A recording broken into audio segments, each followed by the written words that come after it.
आली सल्जूक रियासत का सूरज जो कभी गुरूब नहीं होता, यकीन नहीं आता कि वालिदा सुल्तान हजरत ने मेरी जान बख्श दी है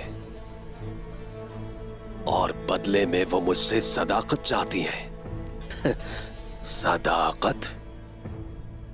लेकिन मैं तो कभी अपना वफादार नहीं हुआ, तो उनका वफादार कैसे हो जाऊंगा? आपके दिमाग में क्या है?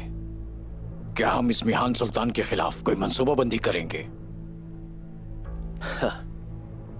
इस वक्त मैं कोई मंसूबा बनाने की हालत में नहीं। ये कोई मंसूबा नहीं, लेकिन मैं अपनी हिफाजत करूंगा। मैं महकूम हूं, मैं वही